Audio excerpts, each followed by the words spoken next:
All right, thank you for joining us all for the Koorie Heritage Trust. On behalf of the three practices, Kerry Lyons Architects, myself, Sam Hunter, Architecture Associates, and G for Greenaway Architects, we acknowledge the traditional owners of where we're presenting today, the Wurundjeri, people of the Kulin Nation, as well as the project, the Koorie Heritage Trust at Federation Square, and collectively where we conduct our businesses from.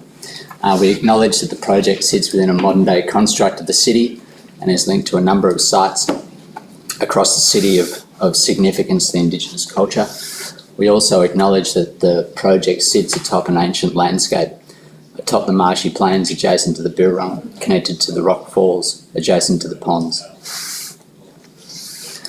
The project seeks to be a conduit between ancient storylines of the Birrarung and its cultures, and embarks on new conversations with the two other cultural pillars of the square and the city beyond, ACME and the NGBA. Most recently, the Trust has been elevated to the same cultural status in the square as the NGB and ACME. It's the third cultural pillar of the square. The project Beyond an Interior seeks to connect the square to the river, a troubled position of the Yarra Building, as it's been known up to most recently, forever and a day. It seeks to do this as an interior project through its geologies, a conversation of ecologies, and a conversation of cultures. It's located at a halfway point between Dights Falls and the Yarra Falls. In 2018, our three practices were commissioned to do a hypothetical schema of what the Yarra Building, as it was called then, might look like if it meaningfully connected the Birrarung to the square. This was presented to the state government. Of course, it's kept in our mind's eye.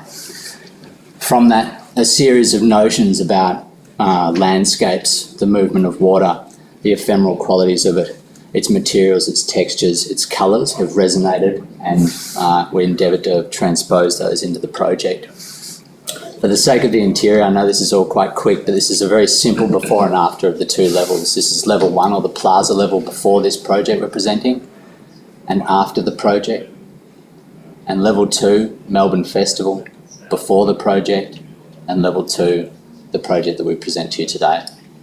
In section, the image on the left, the Trust is a mere tenant, co-occupying the Yarra Building, and on the right as the third cultural pillar of the square, the sole tenant of that building. A very simple before and after, the two top grey images, these are both located on level two. If you've visited the Trust before, there was a kind of a blind hairpin turn. You're disconnected from the river, you're equally disconnected from the square, and the two bottom images are the result of the project, opening up to the square and engaging in new presentations of the galleries. So before I hand over to Kerry, we're presenting some other categories, and Jifa is going to present in other categories some notions of landscape that resonate through the fit-out. Red gums as a threshold between land and water, and the carriers of culture, embedding a collection.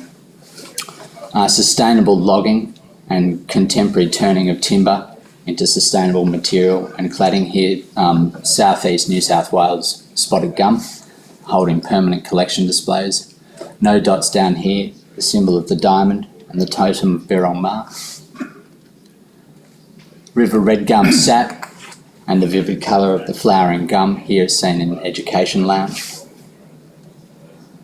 The symbol of the manigum flower uses, and its leaves as the smoking ceremony, as punctured metal, firmly backlit as a welcome to level two and overcladding of the gallery spaces.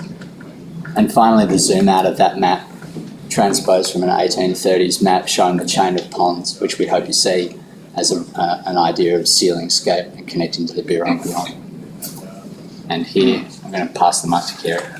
Yeah, so to pick up where Sam left off and summarise, so the project is the complete occupation of what was the Yarra Building, now through the good offices of the Trust lobbying to call it the Birrarung Building, now called the Birrarung Building, and they now get their very own pylon in the project. And to give you a bit of a walkthrough just for 4 minutes, when you step into the ground level, this is primarily community space, community lounges, community tea points, community meeting rooms, but they're also available for the public to access those spaces as well, and to build this idea of firstly trying to reframe Fed Square as looking inwards to connect more to Birrarung, and use this idea of the chain of ponds as a device orientation and wayfinding device.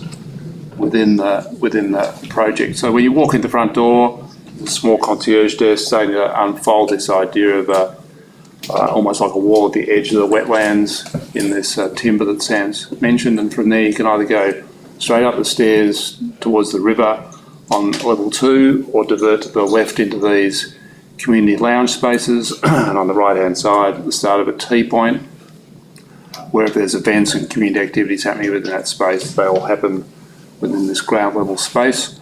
And then stepping back, looking towards that lounge, and the idea of introducing this wall, which is also like a sort of public journey through the new spaces into these community rooms, and they can all be opened up easily to just create a totally open, integrated space for use by Koorie community and other Indigenous communities that are regular users of these spaces.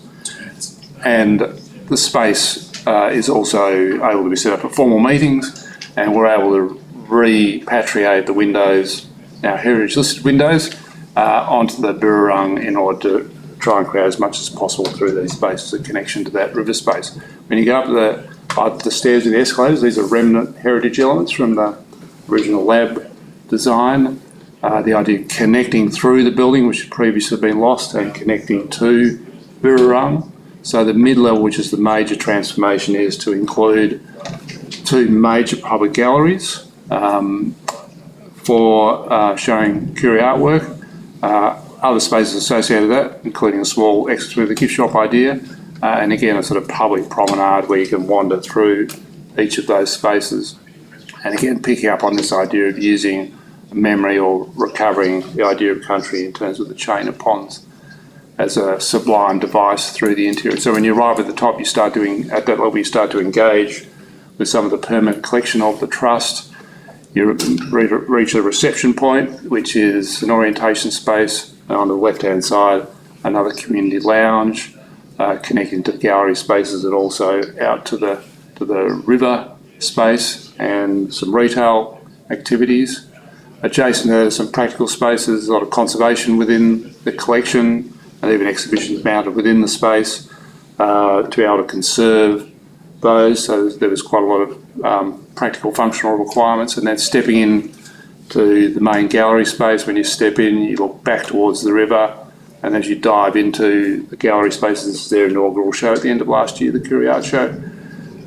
Pretty simple gallery spaces. We just blacked out the ceilings, black stained the existing concrete floors, and as you exit the first gallery, again there's display cases built in for both pop-up contemporary artists as well as items from the permanent collection, and an in-between space between the galleries where you can stop and connect back out towards Fed Square. Again, an idea that had been previously lost. And then stepping into the second gallery, which also has smaller spaces of it that can be blacked out. There's the fabric on the left by Koorie artist Lisa Torp.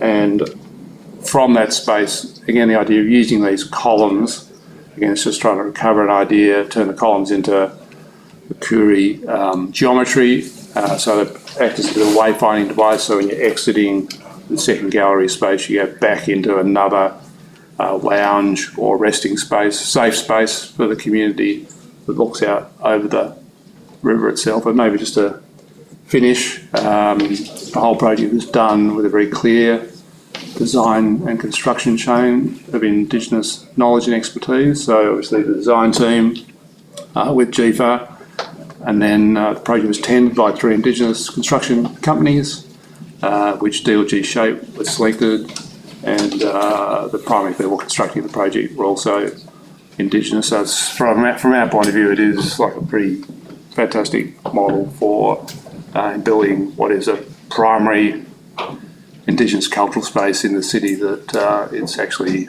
made by the community that's going to occupy the interior. Thank you. Thank you.